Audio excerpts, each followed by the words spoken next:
ဒီနေ့ကတော့အတော်မကွေးကို passport သွားလို့မအောင်လိုက်တော့မှာဖြစ်ပါတယ်ဒီဗီဒီယိုလေးကအားလုံးအတွက်အကျိုးရှိမယ်လို့ထင်ပါတယ်နော်ဒါကတော့မနက်6နာရီခွဲလောက်ပေါ့နော်ဒါကတော့တောင်တွင်းကနေပြီးမကွေးကိုသွားမယ်လမ်းမှာပါဒါကတော့ Paradise so cute Paradise really my type bro အကြံပေးချင်တာကတော့ passport ရုံစောစောသွားနိုင်လေကောင်းလေပဲပေါ့နော်တခုပြောချင်တာတက်ဆိုင်တဲ့ဗီဒီယိုကိုမရိုက်ခဲ့ဘူးပေါ့နော်ဒီလိုမျိုးပြန်ပြောဖို့လည်းအစီအစဉ်မရှိတော့ဘူးအားလုံးအကျိုးရှိအောင်ပြန်ပြောပြပါပေါ့နော်ဒါကြောင့်ဟိုစကားနဲ့ပဲပြောပြပေးသွားမှာပဲနော်6ခွဲလောက်ကနေအိမ်ကနေထွက်သွားပါတော့မကွေးကို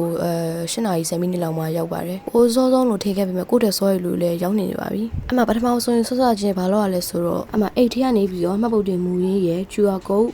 ပါတယ်ဆောင်ရွက်တွေရယ်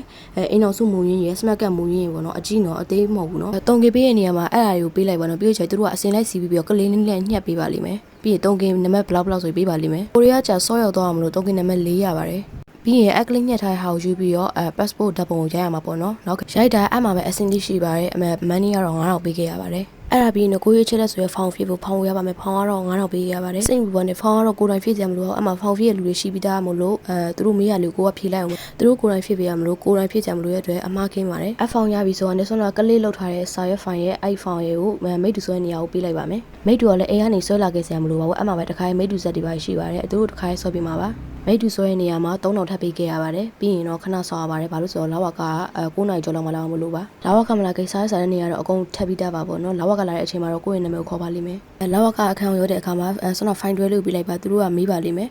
တားကြီးတော့မမေးပါဘူးအတက်တို့ပေါင်းညာဘူးပေါ့နော်ပြီးတော့အမှ9000ပေးခဲ့ရပါတယ်ပြီးရင်တော့အဲ့ fine တွဲယူပြီးတော့သူ့ရဲ့ဘေးမှာကက်ရက်ရှိတဲ့အမားကြီးတယောက်နာမည်တော့မေးသွားပြီ